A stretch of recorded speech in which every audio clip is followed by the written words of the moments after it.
Hello everyone, welcome to home science classes. Home science classes में आपका स्वागत है। कैसे हैं आप? आशा करती हूँ अच्छे होंगे, खुश होंगे, मस्त होंगे और पढ़ाई कर रहे होंगे। तो आपको पता है कि हम प्रैक्टिस कर रहे हैं अपने बीपीएससी एस्टेट के लिए, जिसका एग्ज़ाम 19 को है। ठीक, तो इससे पहले हमने 5 यानी कि 4 प्रैक्टिस सेट कर लिए हैं। आज हमारी 5वीं प्रैक्टिस सेट है। सबसे पहले हमने डिस्कस किया था न्यूट्रिशन साइंस के क्वेश्चन, उसके बाद हमने एक्सटेंशन एजुकेशन के देखे थे, हमने साथ ही साथ होम मैनेजमेंट के क्वेश्चन देखे और जो हमारी कल की क्लास हुई थी, कल की क्लास में हमने टेक्सटाइल के क्वेश्चन देखे हैं। अगर ये चारों प्रैक्टिस सेट आपने नहीं देखा है तो एक बार जाकर जरूर देखिएगा। आज की जो हमारी क्लास है, आज की क्लास में हम डिस्कस करने वाले हैं चाइल्ड डेवलपमेंट के क्वेश्चन। आज की जो हमारी क्लास है वो हम डिस्कस करने वाले हैं अपने चाइल्ड डेवलपमेंट की क्वेश्चन। तो आज हमारा 5वां ब्रांच कंप्लीट हो जाएगा। कल से हम आपको मिक्स क्वेश्चन लेके आएंगे आपके लिए। ठीक, तो चलिए बढ़ते हैं हम आज के अपने पहले क्वेश्चन की तरफ, जो कि हमारा चाइल्ड डेवलपमेंट का है। सबसे पहले आपको बताना है, ये जो ऑर्बिस पिक्टस बुक है, इसके लेखक हैं, ये किसकी पुस्तक है? क्या ये पेस्टोलॉजी की बुक है? क्या ये टेन की है? क्या ये कमेनियस के द्वारा लिखी गई है या फिर ये ब्रांसन की बुक है? तो जब हमने अपने ये चाइल्ड डेवलपमेंट स्टार्ट किया था, पहली क्लास की थी, जब हमारा चाइल्ड डेवलपमेंट का जो इंट्रोडक्शन वाला क्लास था, उस क्लास में हमने कई पुस्तकों के बारे में चर्चा किया था। साथ ही साथ जब हमारा जो चाइल्ड डेवलपमेंट था वो कंप्लीट हो गया था, तो हमने एक कंप्लीट टेस्ट रखा था, जिसमें हमने करीब करीब 10 पुस्तकों के नाम आपको बताए थे। तो प्लीज़ आपसे रिक्वेस्ट है, एक बार उन बुकों के नाम जरूर पढ़ लीजिएगा। ठीक, आज आपको बताना है, जो आज का क्वेश्चन है वो है कि ऑर्बिस पिक्टस बुक किसका है। तो ये जो पुस्तक लिखी थी वो लिखी थी कमेनियस ने। कब लिखी थी? ये लिखी थी 1657 में। कब लिखी थी? तो ये लिखी गई थी 1657 में लिखी गई थी। किसके द्वारा? कमेनियस के द्वारा। अगला क्वेश्चन है आपका कि बाल विकास वह विज्ञान है जो बालक के व्यवहार का अध्ययन गर्भावस्था से मृत्यु पर्यंत तक करता है। ये परिभाषा दी है, किसने दी है या किसका कथन है? क्या ये हरलॉक का कथन है? क्या ये क्रो एंड क्रो का कथन है? क्या ये जेम्स ड्रेवर का कथन है या फिर इनमें से कोई नहीं? तो ये परिभाषा तो आप ध्यान रखेंगे ही रखेंगे। साथ ही साथ आप क्या रखेंगे कि जो बाल विकास है, बाल विकास के अंतर्गत बालक के व्यवहार का अध्ययन करते हैं। कब से कब तक? तो गर्भावस्था से लेकर मृत्यु पर्यंत तक। आपसे ये पूछा जा चुका है कि जो बाल विकास है उसमें हम कब से कब तक अध्ययन करते हैं। जन्म से प्रौढ़ावस्था तक, जन्म से परिपक्वावस्था तक, गर्भाधान से मृत्यु पर्यंत तक, जन्म से वृद्धावस्था तक। तो ये आपके कई ऑप्शन होते हैं, लेकिन आपको ध्यान क्या रखना है कि जो हम बाल विकास में अध्ययन करते हैं वो करते हैं गर्भावस्था से लेकर मृत्यु पर्यंत तक। यानी कि बच्चा जब माँ के गर्भ में आता है तब से उसका अध्ययन लेके मृत्यु पर्यंत तक उसका अध्ययन किया जाता है। और ये कथन किसका है? ये कथन है आपके क्रो एंड क्रो का। ठीक, अगला क्वेश्चन है आपका, इनमें से किस मनोवैज्ञानिक ने सर्वप्रथम बुद्धि संबंधित परीक्षण का निर्माण किया था? आपको बताना है कि बुद्धि परीक्षण का निर्माण सबसे पहले किसने किया था? क्या अल्फ्रेड बिनेट ने किया था? क्या वाटसन ने किया था? मैकडूगल ने किया था? या फिर एक से अधिक लोगों ने किया था? या इनमें से कोई नहीं? तो आपको ध्यान रखना है, हमने पढ़ा भी था अपनी क्लास में कि जो बुद्धि संबंधित परीक्षण का निर्माण किया गया वो किया गया था आपका अल्फ्रेड बिने के द्वारा।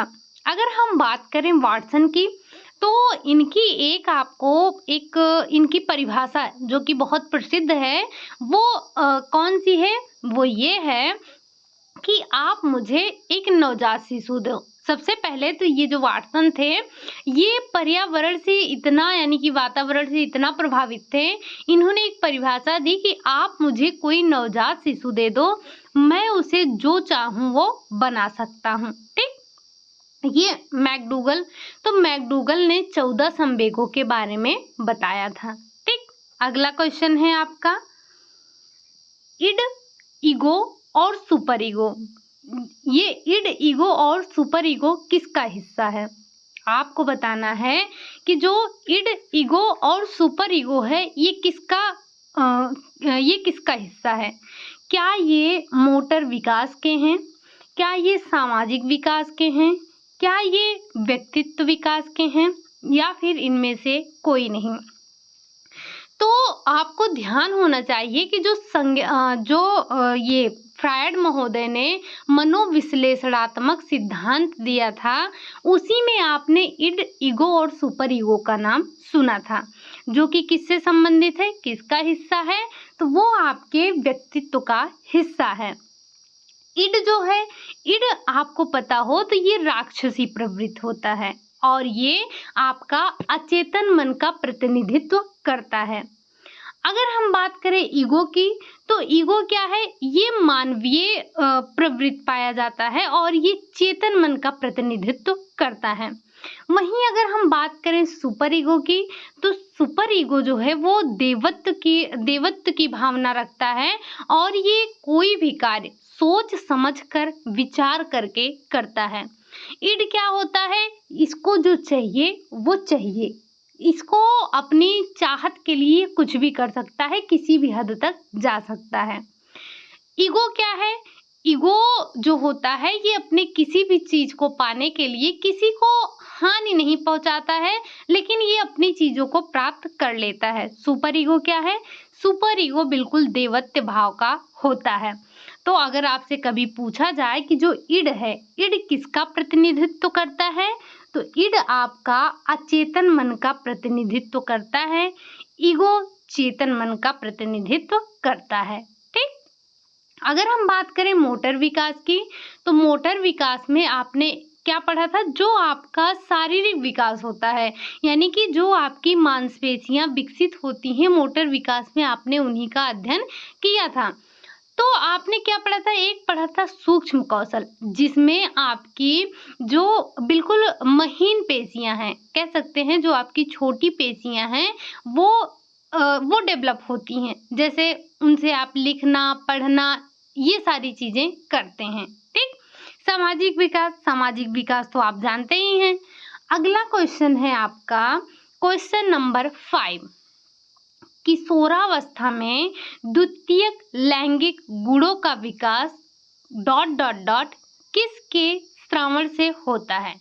कहने का मतलब आपको ये बताना है कि जो किशोरावस्था में द्वितीयक लैंगिक गुणों का विकास होता है, वो किस हार्मोन के श्रावण की वजह से होता है? क्या वो पुरुषों में टेस्टोस्टेरोन होता है, महिलाओं में एस्ट्रोजन होता है, या दोनों होता है, या फिर इनमें से कोई नहीं?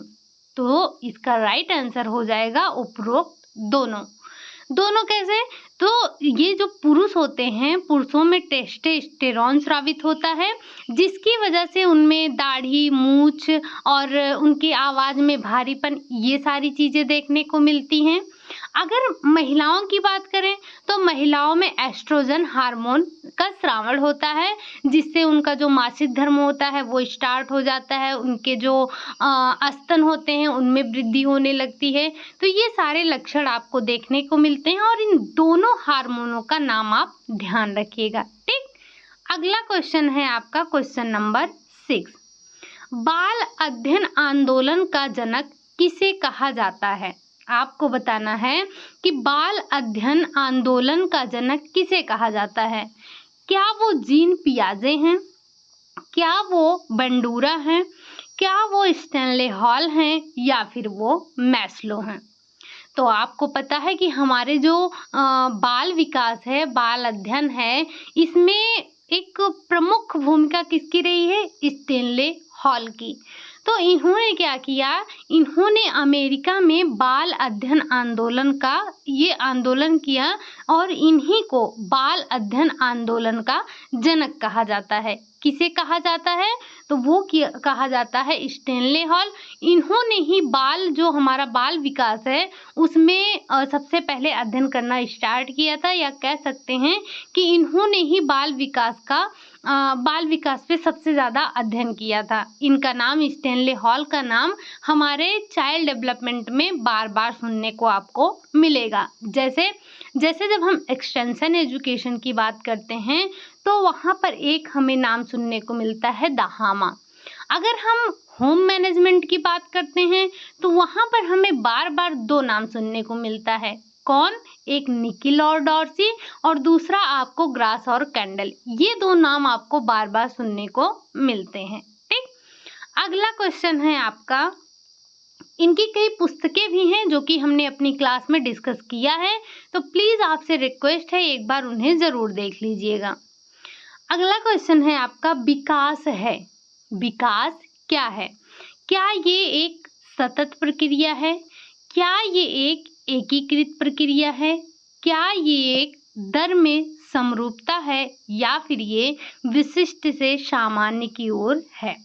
तो हमने विकास कितना पढ़ा है? हमने विकास रट रट के पढ़ा है कि ये सुना है कि विकास जो है ये एक सतत चलने वाली प्रक्रिया है। विकास रुकने वाली प्रक्रिया नहीं है। जैसे अगर हम बात करें वृद्धि की, तो वृद्धि हमारी परिपक्वावस्था तक चलती है, लेकिन जो हमारा विकास होता है, विकास आपका गर्भाधान से प्रारंभ होकर जीवन पर्यंत तक चलता है। ये एक निरंतर चलने वाली, अविराम अवस्था में चलने वाली, गतिशील रहने वाली प्रक्रिया होती है। अगर विकास होता है, विकास में व्यक्ति आराम नहीं करता है। विकास आपका क्या होता है? अगर हम बात करें वृद्धि और विकास की, तो वृद्धि हमारे विकास का ही एक पार्ट होता है। वृद्धि को आप नाप सकते हैं, तौल सकते हैं। जैसे जैसे व्यक्ति की हाइट कितनी बढ़ी, ये वृद्धि हो गई। व्यक्ति का वेट है वो कितना बढ़ा, आप देख सकते हैं। इसे मापा जा सकता है, ये मात्रात्मक होता है। लेकिन अगर हम बात करें विकास की, तो विकास हमारा मात्रात्मक और गुणात्मक दोनों होता है। ये जीवन पर्यंत चलता है। इसको आप इसे आप ये ध्यान रखिएगा कि विकास अविराम गति से चलता है, ये गतिशील होता है, सतत चलने वाली प्रक्रिया होती है। तो ये कुछ पॉइंट इसके बारे में आप ध्यान रखिएगा। ठीक, बढ़ते हैं हम अपने अगले क्वेश्चन की तरफ। अगला क्वेश्चन है आपका, निम्नलिखित में से कौन सी किशोरावस्था की विशेषता नहीं है? आपको बताना है कि इनमें से कौन सी किशोरावस्था की विशेषता नहीं है। क्या परिवर्तन का काल नहीं है? क्या संक्रमण का काल नहीं है? क्या यथार्थता का काल नहीं है? या फिर समस्याओं की बाहुल्यता नहीं है? तो हमें बताना क्या है? हमें बताना ये है कि किशोरावस्था की विशेषता नहीं है। हमें पता है कि ये परिवर्तन का काल है। क्या होता है? इसमें विभिन्न प्रकार के शारीरिक, मानसिक, संवेगात्मक परिवर्तन होते हैं। इसी काल को तनाव और तूफान का काल कहा जाता है। इसी काल को दिवा स्वप्न की अवस्था कहा जाता है। तनाव, तूफान, दिवा स्वप्न, संक्रमण का काल इसी अवस्था को कहा जाता है। समस्याओं की बाहुल्यता भी इसी अवस्था में पाई जाती है। तो ये सारी विशेषताएं, तीन की तीनों विशेषताएं हमारी किशोरावस्था की हैं, लेकिन ये जो यथार्थता का काल है ये हमारे किशोरावस्था का विशेषता नहीं है। तो आपका राइट आंसर क्या हो जाएगा? यथार्थता का काल जो है वो हमारा किशोरावस्था का विशेषता नहीं है। स्टेनले हॉल ने ही क्या कहा था? जो किशोरावस्था है, किशोरावस्था तनाव और तूफान का काल होता है। ठीक, व्यक्ति इसमें यही परिवर्तन का काल होता है, यही संक्रमण का काल है, यही समस्याओं की बाहुल्यता है, यही जो है व्यक्ति यानी कि जो किशोर होता है वो सामंजस्य नहीं बैठा पाता है। तो इसमें बहुत सारी समस्याएं होती हैं। अगला क्वेश्चन है आपका क्वेश्चन नंबर 9। 1920 में पश्चिमी भारत में मॉन्टेसरी स्कूल किसने शुरू किया था? आपको यहाँ पर दो चीजें ध्यान रखनी है। पहली कि मॉन्टेसरी स्कूल की शुरुआत कहाँ हुई? तो पश्चिमी भारत में हुई। कब हुई? 1920 में हुई। किसके द्वारा हुई? अब ये बताइएगा। क्या ये एनी बेसेंट ने किया था? क्या ये गिज्जू भाई बधेका ने किया था? या फिर ये महात्मा गांधी ने किया था? या रुक्मिणी देवी ने किया था? तो आपको बताना है कि जो मॉन्टेसरी स्कूल है जो कि भारत के पश्चिम में 1920 में शुरू की गई थी, वो की गई थी गिज्जू भाई बधेका के द्वारा। किसके द्वारा? तो गिज्जू भाई बधेका के द्वारा ये 1920 में पश्चिमी भारत में शुरू की गई थी। ठीक, अगला क्वेश्चन है आपका मनोविज्ञान का गेस्टाल्ट स्कूल किसके द्वारा प्रतिपादित किया गया? आपको बताना है कि ये जो मनोविज्ञान का गेस्टाल्ट स्कूल है ये किसके द्वारा प्रतिपादित किया गया? क्या हर्बर्ट स्पेंसर के द्वारा किया गया, मैक्स वर्दाइमर के द्वारा किया गया, कार्ल जुंग के द्वारा किया गया, या फिर गैने के द्वारा किया गया? तो आपको क्या बताना है? आपको ध्यान ये रखना है कि जो गेस्टाल्ट स्कूल है, गेस्टाल्ट स्कूल ये जो मैक्स वर्दाइमर हैं इनके द्वारा शुरू किया गया था। और ध्यान रखना है गेस्टाल्ट मनोविज्ञान का जनक भी इन्हें कहा जाता है। ठीक, अगला क्वेश्चन है आपका क्वेश्चन नंबर 11। किशोरावस्था की विशेषताएं निम्न हैं। आपको बताना है कि इसमें से कौन सी किशोरावस्था की विशेषताएं हैं। यह संवेगात्मक उथल पुथल की अवस्था है। इस अवस्था के दौरान यौन विकास होता है। यह अपनी पहचान खोजने की एक अवस्था है। उपरोक्त सभी, अगर आपने क्लासेस ली हैं तो आपको पता होगा ये सारी की सारी विशेषताएं हमारे किशोरावस्था की होती हैं। ये जो अवस्था होती है ये संवेगात्मक उथल पुथल की अवस्था होती है। बच्चा जो होता है, किशोर जो होता है, वो संवेगात्मक रूप से बिल्कुल परेशान होता है, उथल पुथल मची रहती है उसके अंदर में। साथ ही साथ इस अवस्था के दौरान यौन विकास होता है। अभी अभी आपने क्या देखा था? अभी अभी आपने प्रोजेस्टेरॉन और आपने क्या देखा था? और टेस्टोस्टेरोन की बात सुनी थी। तो ये क्या करते हैं? ये आपका ये जो क्या करता है, ये किशोरावस्था की विशेषता होती है। इसमें व्यक्ति में इस जो किशोर है इस अवस्था के दौरान उसमें यौन विकास होता है। ये अपनी पहचान को खोजते हैं। ये पहचान खोजने की अवस्था है। तो यहाँ पर उपरोक्त सभी आपका राइट आंसर हो जाएगा। आप ध्यान रखिएगा किशोरावस्था की विशेषताएं, बाल्यावस्था की विशेषताएं जरूर से जरूर पढ़िएगा। हालांकि आप ये शैशवावस्था से लेकर किशोरावस्था तक के जो भी विकास हैं, जो भी विशेषताएं हैं, इनको बहुत ध्यान से पढ़िएगा। यहाँ से क्वेश्चन आते हैं। किस अवस्था को क्या कहा जाता है, क्या विशेषताएं होती हैं, क्या संवेगात्मक विकास होते हैं, इन सारे पॉइंट को आपको ध्यान रखना है। अगला क्वेश्चन है आपका क्वेश्चन नंबर 12। काल्पनिक श्रोता दर्शक संबंधित है। काल्पनिक श्रोता दर्शक संबंधित है क्या संवेदी गामक अवस्था से, किशोरावस्था से, मूर्त संक्रियात्मक अवस्था से, पूर्व संक्रियात्मक अवस्था से? ये बताइए कि जो व्यक्ति होता है, सबसे पहले तो आपको ध्यान रखना है कि ये जो हमारी संवेदी पेशी अवस्था है, मूर्त संक्रियात्मक अवस्था है, पूर्व संक्रियात्मक अवस्था है, ये सारी अवस्थाएं पियाजे के द्वारा दी गई हैं। तो आप इनका क्रम एक बार लिख दीजिएगा कि यहाँ पर क्रम से नहीं है और ये किशोरावस्था उन्होंने ऐसा कुछ नहीं दिया था, संवेदी मूर्त पूर्व दिया था, साथ ही साथ औपचारिक अवस्था की बात इन्होंने की थी। अगर आपको याद हो, आपकी अंगुलियों को तकलीफ ना हो, तो एक बार इनका क्रम लिख दीजिएगा और साथ ही साथ इनकी आयु भी लिख दीजिएगा। ठीक, यहाँ हम बात कर रहे हैं काल्पनिक श्रोता दर्शक। जरा ये बताइए कि किस अवस्था में, इनमें से कौन सी अवस्था है जिसमें बच्चा कल्पनाओं में खोया रहता है? किसमें है?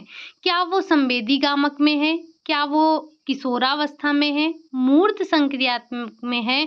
पूर्व संक्रियात्मक में है? तो जो ये कल्पनाओं में बच्चा खोया रहता है, जो किशोर या किशोरी है, जो कल्पनाओं में खोई रहती है, वो ये अवस्था है किशोरावस्था, जिसे हम औपचारिक अवस्था के नाम से जानते हैं। ठीक, तो ये कौन संबंधित है काल्पनिक श्रोता दर्शक से? तो ये आपका किशोरावस्था से संबंधित है। ऑप्शन नंबर 2 आपका राइट आंसर हो जाएगा। ठीक, अगला क्वेश्चन है आपका क्वेश्चन नंबर 13। वह दिशा जिसमें विकास सिर से शुरू होकर पैर की ओर बढ़ता है कहलाता है। आपको बताना है कि वो विकास जहाँ बच्चा सिर से शुरू होकर पैर की तरफ, यानी कि इस क्रम में विकास होता है, वो विकास क्या कहलाता है? क्या वो प्रॉक्सिमोडिस्टल कहलाता है, लंबवत कहलाता है, स्पाइनल कहलाता है, या फिर सेफेलोकॉडल कहलाता है? तो आपको पता है कि हमने विकास के 2 प्रकार पढ़े थे कि विकास हमारा 2 दिशाओं में होता है। एक सिर से पैर की ओर होता है और एक जो है वो केंद्र से परिधि की ओर होता है। सिर से पैर की ओर क्या था? सेफेलोकॉइडल, जिसे हम शीर्षा जिसे हम क्या कहते हैं? इसकी हिंदी एक बार बताइएगा। याद नहीं आ रहा है क्या होता है? तो आप पहले सेफेलोकॉडल, यानी कि आप ये समझिए जो सिर से विकास होकर पैर की ओर चलता है, मस्तकाधोमुखी कहते हैं। ठीक, क्या कहते हैं इसे? इसे कहते हैं मस्तकाधोमुखी। अगर हिंदी थोड़ी सी भूल जाते हैं, लेकिन इंग्लिश ध्यान रखिएगा, क्योंकि कभी कभी क्या होता है कि ऐसे ही, चाहे ये इंग्लिश में तो सेफेलोकॉडल लिखेगा ही, लेकिन हिंदी में भी ये ऐसे ही सेफेलोकॉडल लिख देता है। तो आपको ये हिंदी इंग्लिश ध्यान रखना है, हिंदी भले ही भूल जाइए। प्रॉक्सिमोडिस्टल जो निकट से दूर की ओर विकास होता है, वो क्या कहलाता है? आपका प्रॉक्सिमोडिस्टल कहलाता है। इसमें विकास केंद्र से परिधि की ओर होता है। ठीक, अगला क्वेश्चन है आपका क्वेश्चन नंबर 14। पार्टूनेट का अवधि काल जन्म के पश्चात कितने समय तक होता है? आपको बताना है जो पार्टूनेट का अवधि काल है वो कब से कब तक माना जाता है? क्या 1 से 2 सप्ताह तक, यानी कि जन्म से 1 से 2 सप्ताह तक, जन्म से 15 से 30 मिनट तक, जन्म से 1 से 10 मिनट तक, जन्म से 40 से 50 मिनट तक? तो हमें पता है कि जो पार्टूनेट है, पार्टूनेट अवस्था जन्म से लेकर 15 से 30 मिनट तक माना जाता है। ठीक, कितना मिनट? 15 से 30 मिनट तक ये माना जाता है। अगला क्वेश्चन है आपका, और एक होता है आपका नियोनेट। इस बात को भी ध्यान रखिएगा, पार्टूनेट, नियोनेट। तो पार्टूनेट क्या है? 15 से 30 मिनट का, और जो हमारा नियोनेट होता है वो जन्म से 30 दिन का माना जाता है। ठीक, अगला क्वेश्चन है आपका शैशवावस्था की विशेषता है। इसमें से आपको बताना है कि शैशवावस्था की विशेषता कौन सी है? क्या वो समायोजन की अवस्था है? क्या वो प्राश्रितता की अवस्था है? क्या वो अपरिपक्वता की अवस्था है, या फिर उपरोक्त सभी? तो ये हम सभी जानते हैं कि जो बच्चा एक शैशवावस्था में होता है वो क्या होता है? वो बिल्कुल असहाय होता है, वो अपने आप से कोई कार्य नहीं कर सकता है। वो जैसे आप जिस करवट आप उसे लिटा देते हैं वो उसी करवट पड़ा रहता है, यहाँ तक वो अपने करवट को भी नहीं बदल पाता है। तो शैशवावस्था में बच्चा बिल्कुल ही असहाय स्थिति में होता है। तो ये क्या होती है? एक तो ये समायोजन की अवस्था होती है। समायोजन किससे किससे होता है? तो ये हमने आपको चीख चीख के बताया है कि शैशवावस्था में बच्चा 4 चीज़ों से समायोजन करता है। कौन-कौन सा? पहला है, एक तो वो पोषण क्रिया के साथ समायोजन करता है। दूसरा, वो स्वयं से श्वसन लेता है, यानी कि श्वसन क्रिया के साथ समायोजन करता है। तीसरा, तापक्रम के साथ समायोजन करता है। चौथा, वो उत्सर्जन के साथ समायोजन करता है। तो बच्चा इन चारों चीज़ों के साथ समायोजन करता है। ध्यान रखिएगा, ये पूछा गया है, तो इसे आप अपने दिमाग में बिल्कुल फिट कर लीजिएगा। पराश्रितता, यानी कि वो दूसरों पर आश्रित होता है। वो अपने हर एक कार्य, छोटी से छोटी कार्य के लिए वो दूसरों पर ही निर्भर रहता है। दूसरों इन द सेंस कि माता-पिता, परिवार के लोगों पर। अपरिपक्वता, बच्चे में अभी किसी भी तरह की कोई भी परिपक्वता नहीं आई होती है। तो ये आपका उपरोक्त सभी राइट आंसर हो जाएगा। ठीक। अगला क्वेश्चन है आपका, मामा, नाना, दादा को किस रूप में वर्गीकृत किया गया है? जो बच्चा होता है, आपने देखा होगा, वो कैसे बोलता है? मम्मा मम्मा, पप्पा पप्पा, नन्ना नन्ना, दद्दा दद्दा। मतलब वो एक ही शब्द को या ये जैसे आपके एक एक वर्ड हैं, इनको अलग अलग करके बोलता है। तो इसे आप किस रूप में वर्गीकृत करते हैं? क्या ये रोने की आवाज़ है? क्या ये बबलाने की आवाज़ है? क्या ये इशारे में कुछ बात करने की आवाज़ है? या फिर ये कूइंग है? तो हमें पता है कि जो एक नवजात शिशु होता है, या आप बोले तो एक जो छोटा-सा बच्चा होता है, नवजात नहीं बोल सकते हैं, जो छोटा बच्चा होता है, वो क्या करता है? वो मम्मा, दादा, पप्पा कुछ इस तरह की आवाज़ें निकालता है। तो ये आपका क्या कहलाता है? बबलाना कहलाता है। ये भाषा, जो वास्तविक भाषा है, वास्तविक भाषा के पूर्व की ये भाषा होती है। अगर हम बात करें रोने की, तो बच्चे का जो क्रंदन होता है, वही पहली उसकी भाषा होती है। बच्चे को भूख लगी है तो रोएगा, उसको कुछ दर्द हो रहा है तो रोएगा, उसे वो खुद को गीला कर लिया है तो रोएगा। मतलब उसकी हर क्रिया रोकर ही शुरू होती है, रोने पर ही खत्म होती है। वो अपनी बात को रो रो कर कहता है। अगला है कूइंग। अगर हम बात करें कूइंग की, तो रोने के अतिरिक्त जो आवाज़ निकालता है, वो कूइंग कहलाता है। ठीक। यहाँ पर जो हमने वर्गीकृत किया, वो किया हमने बबलाने की आवाज़। ठीक। अगला क्वेश्चन है आपका क्वेश्चन नंबर 17। जीन पियाजे के अनुसार संज्ञानात्मक संरचनाओं के लिए प्रयुक्त शब्द को कहते हैं। क्या वो मनोवैज्ञानिक उपकरण है? क्या वो आत्मसातकरण है? क्या वो समीपस्थ विकास क्षेत्र है? या फिर वो स्कीमा है? अगर हम बात करें जीन पियाजे के अनुसार संज्ञानात्मक संरचनाओं के प्रयुक्त शब्द को हम स्कीमा कहते हैं। क्या कहते हैं? तो हम उसे स्कीमा कहते हैं। अगला क्वेश्चन है आपका क्वेश्चन नंबर 18। आपको बताना है कि निम्नलिखित में से कौन सा गोलमैन के संवेगात्मक बुद्धि प्रतिमान का एक घटक है। आपको बताना है कि इसमें से गोलमैन के संवेगात्मक बुद्धि प्रतिमान का एक घटक है। सबसे पहले आप यहाँ पर ध्यान रखिएगा कि संवेगात्मक बुद्धि प्रतिमान किसका है? तो वो है गोलमैन का। अब इसके घटक आपको बताना है। क्या वो परानुभूति है? क्या वो संज्ञानात्मक कौशल है? क्या वो कठोरता है? या फिर वो तनाव सहनशीलता है? तो ये जो गोलमैन के संवेगात्मक बुद्धि प्रतिमान का एक घटक है, वो है आपका परानुभूति। परानुभूति क्या होता है? यानी कि एक दूसरे की भावना को पहचानने की जो क्षमता होती है, वही आपकी परानुभूति कहलाती है। यहाँ पर आप ध्यान रखेंगे, क्या है कि एक दूसरे की भावनाओं को समझने की, पहचानने की जो क्षमता है। ठीक। अगला क्वेश्चन है आपका क्वेश्चन नंबर 19। क्वेश्चन नंबर 19 कह रहा है कि भ्रूण की आंतरिक परत को कहते हैं। जो भ्रूण की आंतरिक परत है, उसे हम क्या कहते हैं? क्या उसे हम कोरियन कहते हैं? क्या उसे हम नाभिरज्जु कहते हैं? क्या हम उसे गर्भनाल कहते हैं या फिर हम उसे एमनियन कहते हैं?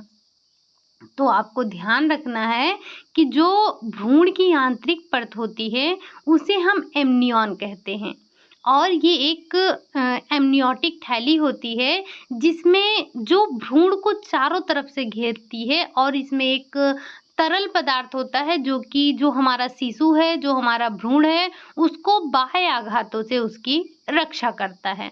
और जो ये एमनियन होता है ना, ये आपके एक्टोमार्फ एक्टोडर्म और मीसोडर्म से मिलकर बना होता है। अभी हम आगे चर्चा करने वाले हैं एक्टोडर्म और मीसोडर्म क्या है, तो ध्यान रखिएगा ये भ्रूण की परतें हैं। ठीक, अगला है आपका अगला क्वेश्चन है क्वेश्चन नंबर 20 क्या कह रहा है कि शिशु के पेट के बाल को कहते हैं, जो शिशु के पेट के बाल होते हैं उनको आप क्या कहते हैं? क्या उसे लेंगो कहते हैं? क्या उसे एमनियोटिक कहते हैं? क्या उसे कोरियन कहते हैं या फिर इनमें से कोई नहीं? तो जो शिशु के पेट के बाल होते हैं उन्हें हम लेंगो कहते हैं। ये पॉइंट जरा ध्यान रखिएगा, क्या कहते हैं? उसे हम लेंगो कहते हैं। ठीक, अगला क्वेश्चन है आपका भ्रूणावस्था में त्वचा, बाल, नाखून, संवेदी अंगों आदि का विकास किस परत में होता है? सबसे पहले आप ध्यान ये रखिएगा कि ये तीनों की तीनों आपके भ्रूण की परतें होती हैं। अब आपको बताना है कि इनमें से किस परत में त्वचा, बाल, नाखून, आपके जो भी संवेदी अंग हैं उनका निर्माण होता है। क्या वो एक्टोडर्म है, क्या वो मीसोडर्म है या फिर वो एंडोडर्म है या इनमें से कोई नहीं? जब मैंने आपको बोल दिया कि ये तीनों परतें ही आपके भ्रूणावस्था की हैं तो इनमें से कोई नहीं, ये तो होगा ही नहीं। तो जो हमारे भ्रूणावस्था की यानी कि भ्रूणावस्था में जो त्वचा, जो बाल हैं, नाखून हैं और संवेदी अंग हैं, इन सभी परतों का निर्माण एक्टोडर्म में होता है। किस में होता है? तो वो एक्टोडर्म में होता है, जो कि अगर आप इसे हिंदी में समझे, हालांकि आपसे हिंदी में नहीं पूछा जाएगा क्योंकि ये आपका endoderm, mesoderm, endoderm, ectoderm, mesoderm और एंडोडर्म इसी तरह से आपका लिख के आएगा। ये आपका आंतरिक परत, बाह्य परत और मध्य परत के नाम से नहीं आएगा, इसीलिए आप इसे ऐसे ही ध्यान रखिएगा। तो जो भ्रूण में भ्रूणावस्था में त्वचा, बाल, नाखून, संवेदी अंग इन सब का विकास होता है वो होता है एक्टोडर्म में। कहाँ पर होता है? एक्टोडर्म में होता है। अगला क्वेश्चन है आपका भ्रूणावस्था की मध्य परत मीसोडर्म में निर्माण होता है। क्या भ्रूणावस्था की जो मध्य परत है, नाम ध्यान रखिएगा, मीसोडर्म, इसमें किसका निर्माण होता है? क्या त्वचा और बाल का होता है? क्या मांसपेशियां, रक्त परिवहन तंत्र इनका होता है? क्या पाचन संस्थान का होता है या फिर यकृत का होता है? तो अभी अभी आपने देखा जो बाल और त्वचा थे, इससे पहले वाला जो आपने देखा उसमें बाल और त्वचा थे, वो तो एक्टोडर्म में हो रहा था, तो ये कहाँ से यहाँ पर आ जाएगा? बात कर रहे हैं हम मीसोडर्म की। तो जो आपके मीसोडर्म है, मीसोडर्म में मांसपेशियां हो गए, रक्त परिवहन तंत्र हो गए, इन सब का विकास होता है। ठीक, तो राइट आंसर क्या हो जाएगा? मीसोडर्म में विकसित होने वाली जो आपकी है वो है मांसपेशियां, रक्त परिवहन तंत्र।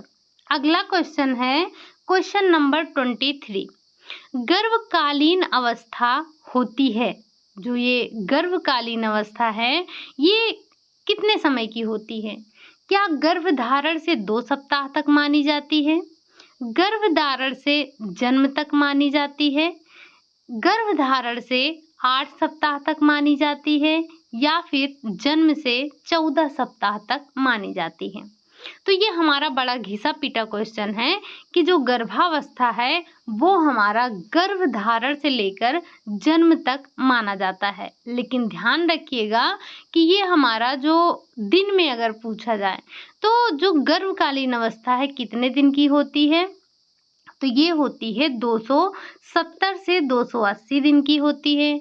अगर आपसे चंद्रमास पूछा जाए तो 10 चंद्रमास, अगर मंथ में पूछा जाए तो 9 माह 1 सप्ताह की मानी जाती है। इन सारे के सारे पॉइंट को आपसे कई एग्जामों में, अलग अलग एग्जामों में पूछा जा चुका है, तो इस पॉइंट को आप ध्यान रखिएगा। अगला क्वेश्चन है आपका कि जन्म के बाद प्रथम 3 से 4 दिन शिशु काल निकलने वाला हरा झागदार चिपचिपा मल कहलाता है। आपने देखा होगा जो शिशु जन्म लेता है तो 3 से 4 दिन तक वो कैसा हरा हरा झागदार चिपचिपा मल निकालता है, उसे क्या कहते हैं? क्या वो लेंगो है, क्या वो मेकोनियम है, या दोनों कहते हैं, या इनमें से कोई नहीं? अगर याद हो तो अभी हमने 4-6 क्वेश्चन पहले ही डिस्कस किया था कि जो बच्चे के यानी कि जो शिशु के पेट के बाल हैं वो लेंगो कहलाते हैं। अगर हम बात करें कि बच्चे के जन्म के 3-4 दिन तक जो चिपचिपा हरे रंग का मल निकलता है वो क्या कहलाता है? तो वो कहलाता है मेकोनियम। क्या कहलाता है? मेकोनियम कहलाता है। ध्यान रखिएगा इस चीज को। अगला है, जन्म के 1 सप्ताह बाद तक शिशु का वजन बढ़ता है, घटता है, समान रहता है, या उपरोक्त सभी? तो ये हम सबने समझा है, जाना है, पढ़ा है क्या कि जन्म के बाद शिशु का जो वजन है वो घटता है। घटता क्यों है? क्योंकि बच्चे को जो बाह्य वातावरण है, बच्चे को बाह्य वातावरण में समायोजन करना होता है। कैसे? एक तो वो पोषण क्रिया के साथ समायोजन करता है, श्वसन क्रिया के साथ समायोजन करता है, वो तापक्रम के साथ समायोजन करता है, उत्सर्जन तंत्र के साथ में वो समायोजन करता है। तो बच्चा जो 1 सप्ताह होता है, 1 से 2 सप्ताह का टाइम जो होता है उसमें बच्चा समायोजन करता है। इसी वजह से उसके वजन में कमी आती है, उसका वजन घटता है। ठीक, अगला क्वेश्चन है, शिशु की शारीरिक स्थिति को मापने के लिए किसका प्रयोग करते हैं? जो नवजात शिशु है जब वो जन्म लेता है तो उसकी शारीरिक स्थिति हम देखते हैं, जैसे वो कितना सक्रिय है, उसकी जो पल्स रेट है कैसी चल रही है, वो कितना उसका रंग कैसा है। तो ये सारी चीज़ें हम नापते हैं। किससे नापते हैं? क्या थर्मामीटर से नापते हैं? क्या अपगार स्कोर स्केल से नापते हैं? क्या स्टेथोस्कोप से नापते हैं, या इनमें से कोई नहीं? तो हमें पता है कि जो ये शिशु की शारीरिक स्थिति को मापने वाला यंत्र है वो है आपका अपगार स्कोर स्केल। इसके द्वारा आप बच्चे की शारीरिक स्थिति को मापते हैं कि बच्चा कितना एक्टिव है, उसकी पल्स रेट कैसी चल रही है, बच्चे का रंग कैसा है। तो ये सारी चीज़ें आप उसमें देखते हैं। और ये जो आपका अपगार स्कोर स्केल है इसका विकास किसने किया था? तो इसका विकास किया था वर्जीनिया अपगार ने किया था, और उन्हीं के नाम पर, वर्जीनिया अपगार के नाम पर ही इसका नाम अपगार स्कोर स्केल रखा गया। ठीक, अगला क्वेश्चन है आपका क्वेश्चन नंबर 27। 27 क्या कह रहा है? तो 27 आपसे ये कह रहा है कि गोल मटोल थुलथुले शारीरिक बनावट वाले व्यक्ति कहलाते हैं। जो गोल मटोल थुलथुले व्यक्ति होते हैं उनकी जो शारीरिक बनावट होती है वो क्या कहलाते हैं, यानी कि वो कौन होते हैं? क्या वो एक्टोमॉर्फिक होते हैं, क्या वो मीसोमॉर्फिक होते हैं, या फिर वो एंडोमॉर्फिक होते हैं? तो सबसे पहले आप ये ध्यान रखिएगा कि शारीरिक बनावट के आधार पर व्यक्ति 3 प्रकार के होते हैं। कौन कौन से? Ectomorphic, mesomorphic, endomorphic. अगर हम बात करें जो गोल मटोल थुलथुले व्यक्ति हैं जिनकी शारीरिक बनावट जो है वो गोल मटोल है, ऐसे व्यक्ति एंडोमॉर्फिक के अंतर्गत आते हैं। तो इसका राइट आंसर आपका हो जाएगा एंडोमॉर्फिक। अगर अब हम बात करें कि एक्टोमॉर्फिक क्या है, तो जो लोग दुबले पतले होते हैं वो कौन होते हैं, वो आपके एक्टोमॉर्फिक में आते हैं। और जो लोग लंबे और गठीले होते हैं उनको हमने मीसोमॉर्फिक के अंतर्गत रखा है। ठीक, तो ये तीनों आपका यहाँ से समझ में आ गया होगा। अगला क्वेश्चन है आपका क्वेश्चन नंबर 28। वास्तविक भाषा विकास में सम्मिलित है। आपको बताना है कि एक आपने प्री स्पीच पढ़ा था और एक आपने ये वास्तविक भाषा पढ़ा था।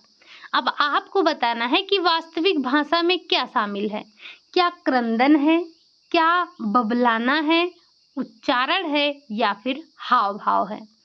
अगर आपको याद हो तो जब हमने लैंग्वेज डेवलपमेंट पढ़ा था तो वहां पर हमने चर्चा किया था ये जो क्रंदन है, बबलाना है, हाव भाव है, ये सारे के सारे आपके प्री स्पीच में आते हैं।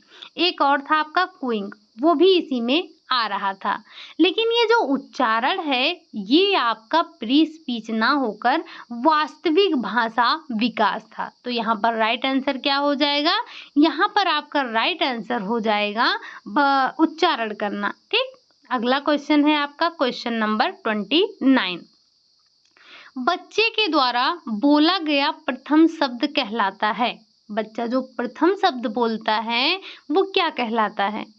क्या वो होलो फेसेस कहलाता है, क्या वो क्विंग कहलाता है, क्या वो उच्चारण कहलाता है या फिर वो शब्द आकलन कहलाता है। अगर हम बात करें कि बच्चे के द्वारा बोला गया जो प्रथम शब्द है वो होलोफेसिस कहलाता है। क्या कहलाता है, तो वो होलोफेसिस कहलाता है। और क्विंग की बात करें तो ये आपकी प्री स्पीच थी। उच्चारण और शब्द आकलन आपके वास्तविक भाषा के अंतर्गत रखे गए थे। अगला क्वेश्चन है आपका क्वेश्चन नंबर 30 है। क्या कह रहा है, ये कह रहा है भाषा विकास की वह छोटी इकाई जिसका खंडन ना हो सके। यानी कि भाषा विकास की वो छोटी इकाई जिसका आप खंडन ना कर सकें क्या कहलाता है। फोनोलॉजी कहलाता है, मार्फोलॉजी कहलाता है, टेलीग्राफिक कहलाता है या इनमें से कोई नहीं। तो इनमें से कोई आपका होगा ही नहीं। तो भाषा विकास की वो छोटी से छोटी इकाई जिसका हम खंडन नहीं कर सकते हैं या फिर जिसका खंडन नहीं होता है वो कहलाता है फोनोलॉजी। फोनोलॉजी में आप खंडन नहीं कर सकते हैं।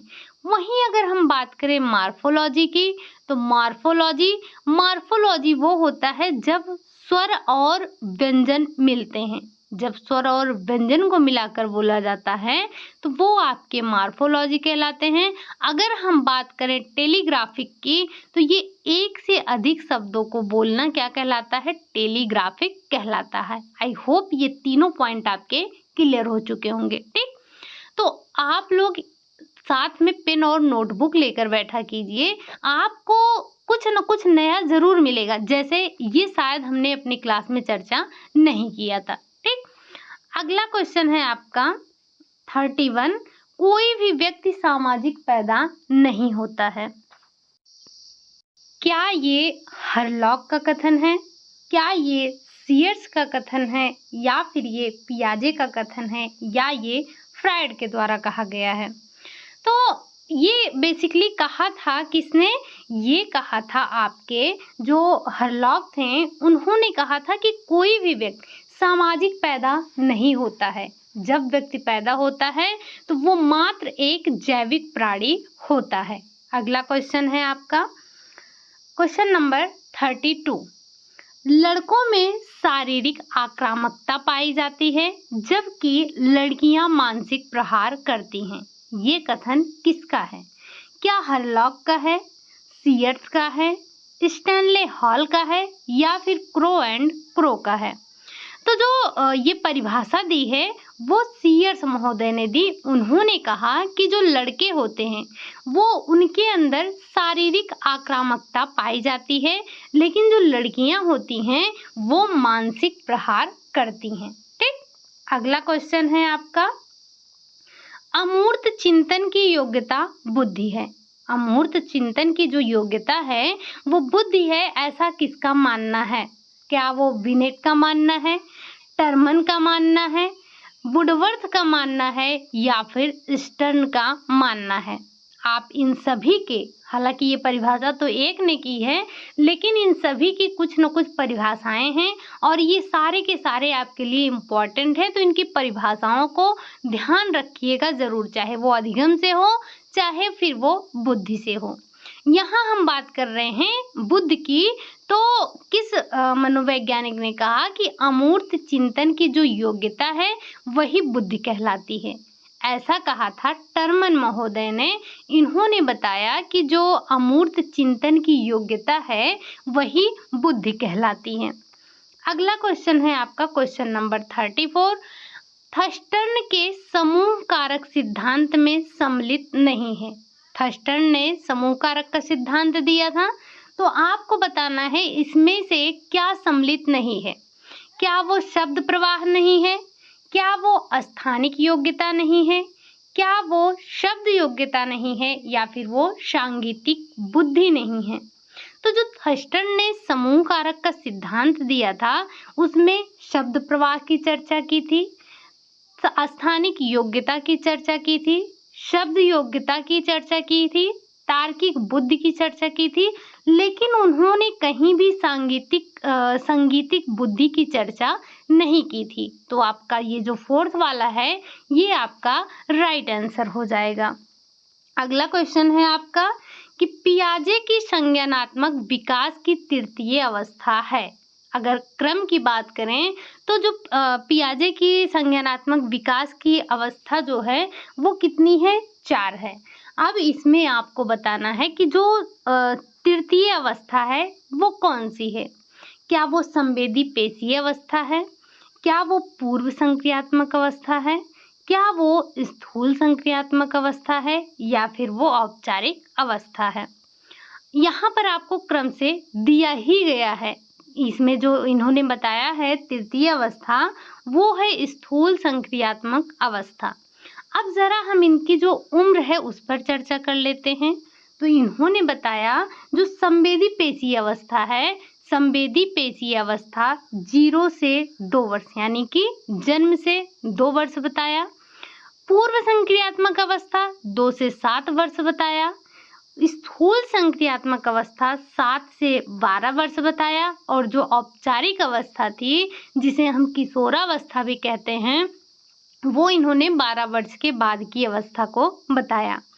इसी में इन्होंने बताया संरक्षण का गुण होता है वो स्थूल संक्रियात्मक अवस्था में ही आता है। संवेदी पेशीय अवस्था की इन्होंने कितनी उप अवस्थाएं बताई थी? तो इन्होंने संवेदी पेशीय अवस्था की जो 8 उप अवस्थाएं बताई थी। 8 बताई थी या 6 बताई थी? जरा एक बार कमेंट करके बताइएगा। अगला क्वेश्चन है आपका अनुभव के द्वारा व्यवहार में परिवर्तन लाना ही अधिगम है। यानी कि व्यक्ति जो अनुभव के द्वारा अपने व्यवहार में परिवर्तन लाता है वो वही अधिगम कहलाता है। ये परिभाषा किसने दी? क्या क्रो एंड क्रो ने दिया था, क्या गेट्स ने दिया था, वुडवर्थ ने दिया था, या फिर हरलॉक ने दिया था? तो ये परिभाषा देने वाले जो महाशय थे वो थे गेट्स। इन्होंने कहा कि जो अनुभव के द्वारा व्यवहार में परिवर्तन लाता है या जो अनुभव के द्वारा व्यवहार में परिवर्तन आता है वही आपका क्या कहलाता है? वही आपका अधिगम कहलाता है। अगर आपके व्यवहार में परिवर्तन नहीं हुआ तो इसका मतलब अधिगम नहीं हुआ है, और इसका एक एग्जाम्पल कल भी हमने समझा था। अगला क्वेश्चन है क्वेश्चन नंबर 37। अधिगम का स्थानांतरण होता है, कैसा होता है? क्या ये सकारात्मक होता है, क्या ये नकारात्मक होता है, क्या ये आपका उदासीन होता है, या फिर ये सभी होते हैं? तो आपने पढ़ा था कि अधिगम का स्थानांतरण जो होता है ये सभी होता है। सकारात्मक कब होता है? जब एक परिस्थिति में सीखा गया ज्ञान दूसरी परिस्थिति में सहायक होता है, तो वो आपका होता है ये सकारात्मक स्थानांतरण। अगर नकारात्मक की बात करें तो एक परिस्थिति में सीखा गया ज्ञान अगर दूसरी परिस्थिति में बाधक का कार्य कर रहा है तो वो आपका कहलाता है नकारात्मक। उदासीन या जिसे हम कहते हैं शून्य स्थानांतरण, जीरो स्थानांतरण, वो क्या होता है? तो वो होता है कि जब आपका एक परिस्थिति में सीखा गया ज्ञान दूसरी परिस्थिति में ना तो सहायक होता है और ना ही वो बाधक होता है, तो वही आपका उदासीन स्थानांतरण कहलाता है। ठीक, यहाँ पर उपरोक्त सभी आपका राइट आंसर हो जाएगा। अगला क्वेश्चन है आपका क्वेश्चन नंबर 38। इवान पावलोव के शास्त्रीय अनुबंधन सिद्धांत को और किस नाम से जाना जाता है? इवान पावलोव यानी कि इन्होंने किस पर प्रयोग किया था? कुत्ते पर। तो इवान पावलोव जो थे ये इन्होंने शास्त्रीय अनुबंधन सिद्धांत दिया था। आपको बताना था कि और इसे जो इनका सिद्धांत है और किस नाम से जाना जाता है। क्या वो परंपरा अनुबंधन का सिद्धांत है, अनुकूलित अनुक्रिया का सिद्धांत है, प्रतिवादी अनुबंधन का सिद्धांत है या उपरोक्त सभी? तो जो इवान पावलोव का शास्त्रीय अनुबंधन सिद्धांत है उनके ये सारे के सारे नाम हैं। यानी कि जो इवान पावलोव ने शास्त्रीय अनुबंधन सिद्धांत दिया था उसे हम परंपरा अनुबंधन सिद्धांत, अनुकूलित अनुक्रिया का सिद्धांत, प्रतिवादी अनुबंधन का सिद्धांत, इन सारे नामों से जानते हैं। अगला क्वेश्चन है आपका डे ड्रीम स्टेज कहलाती है। आपको बताना है कि दिवा स्वप्न अवस्था कौन सी है?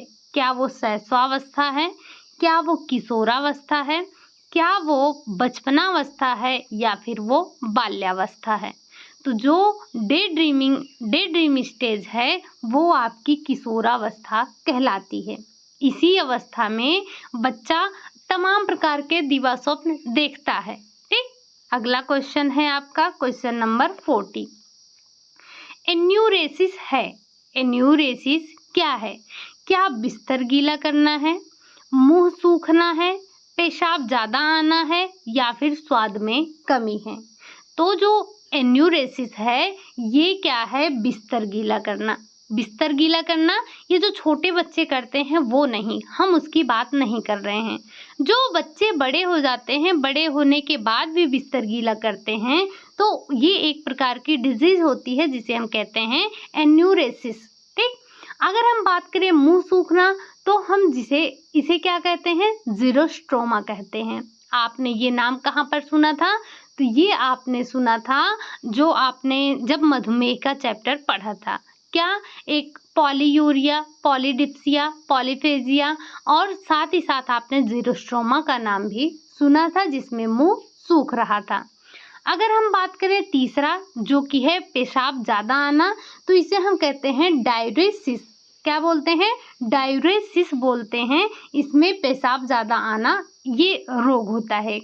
अगर हम बात करें स्वाद में बदलाव, तो जो स्वाद में बदलाव होता है उसे हम बोलते हैं डिस्ग्यूरिया। क्या बोलते हैं? उसे हम बोलते हैं डिस्ग्यूरिया। ये चारों पॉइंट को आप ध्यान रखिएगा। बढ़ते हैं अपने अगले क्वेश्चन की तरफ। अगला क्वेश्चन है हमारा क्वेश्चन नंबर 41। जरूरत से ज़्यादा खाना खाना कहलाता है। अगर कोई व्यक्ति जरूरत से ज़्यादा खाना खा रहा है तो वो क्या कहलाएगा? क्या वो एनोरेक्सिया नर्वोसा कहलाएगा, बुलिमिया कहलाएगा या फिर हीमोफीलिया कहलाएगा या थ्रोम्बोसिस कहलाएगा? तो ये जो ज़रूरत से ज़्यादा लोग खाना खाते हैं ये आपका कहलाता है बुलिमिया। क्या कहलाता है? इसमें ये बुलिमिया कहलाता है। इसमें लोग खाना खा के क्या करते हैं? उसको अपनी ही निकाल देते हैं उसको, मतलब किसी तरह से कै वगैरह करके इसको निकाल देते हैं। ठीक, अगर हम बात करें हीमोफीलिया की और एनोरेक्सिया नर्वोसा में तो खाते ही नहीं हैं, बिल्कुल कम खाते हैं। हीमोफीलिया इसमें क्या होता है? इसमें जो आपका ब्लड होता है वो जमता नहीं है और ये जो हीमोफीलिया है ये एक आनुवांशिक रोग होता है। अगर बात करें हम थ्रोम्बोसिस की तो ये ब्लड क्लॉटिंग में आपकी हेल्प करता है। जैसे जब हमारा कहीं पर कट जाता है तो थोड़ी देर में आप देखेंगे ब्लड क्या होता है, क्लॉट हो जाता है।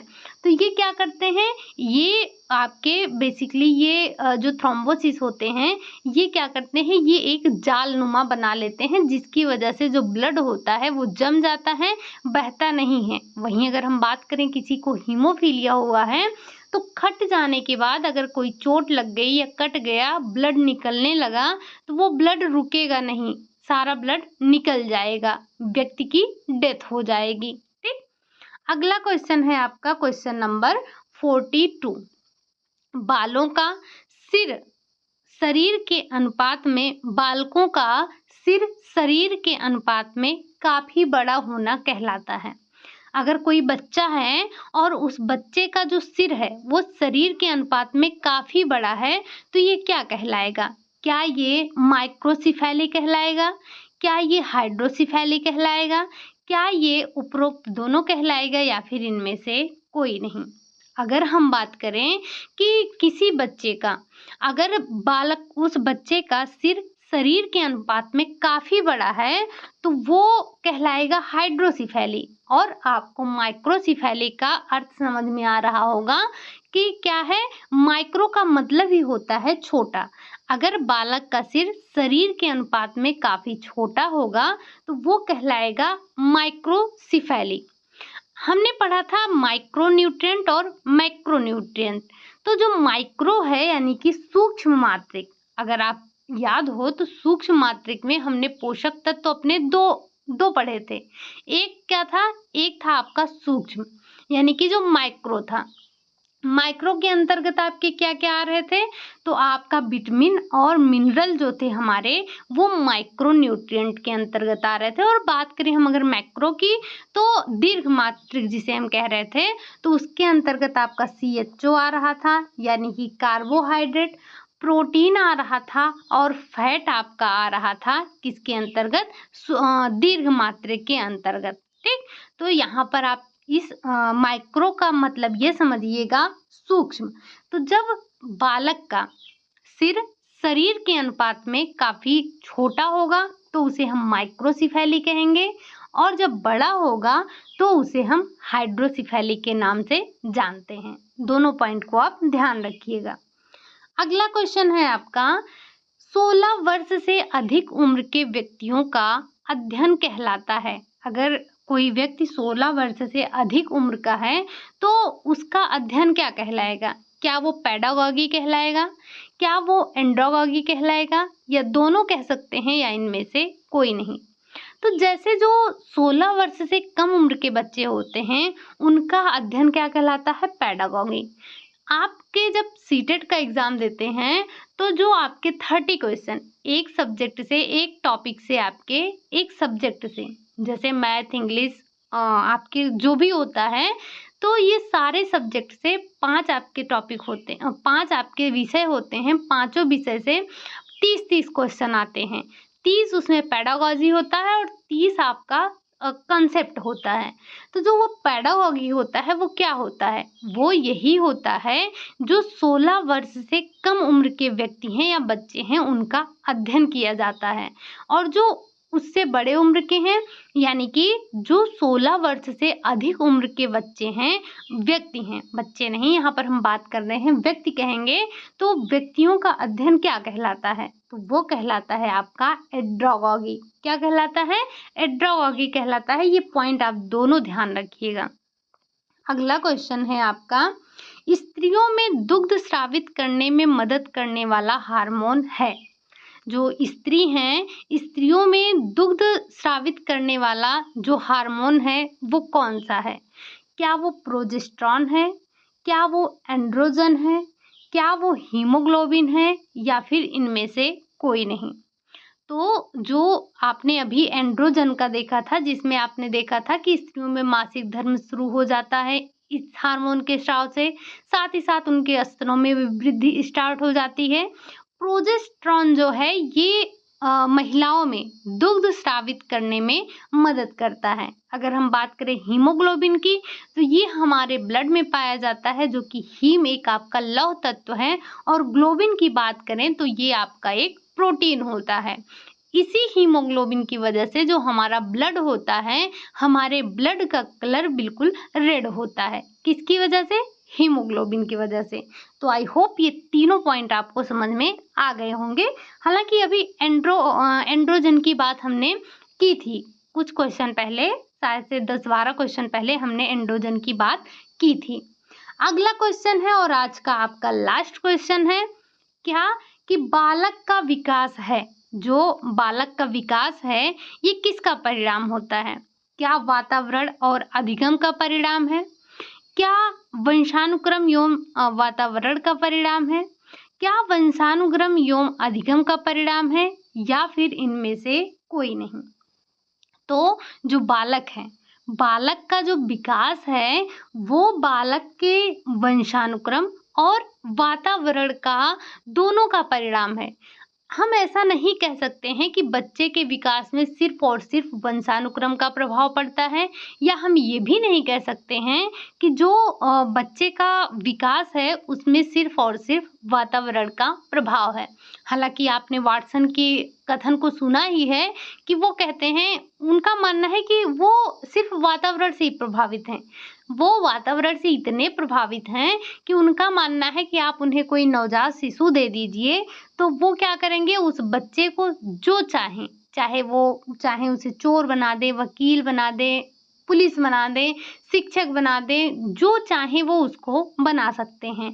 लेकिन ध्यान रखिएगा कि ये जो आपका बालक का विकास है ये वंशानुक्रम और वातावरण इन दोनों का ही परिणाम होता है। ठीक, तो ये थे आज के हमारे 45 क्वेश्चन जो कि हमने डिस्कस किए चाइल्ड डेवलपमेंट की। अब कल से आपके वो क्वेश्चन होंगे जैसे जो हमने अपनी क्लास में टच भी नहीं किया है, तो आपको मिक्स क्वेश्चन मिलने वाले हैं, किसी एक ब्रांच के ना होके वो आपके 2-3 ब्रांच या फिर 5 ब्रांच के हो सकते हैं।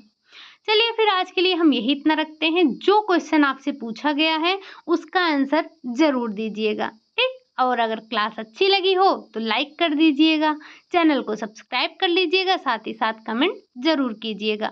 मिलते हैं नेक्स्ट क्लास में, तब तक के लिए बाय बाय, टेक केयर।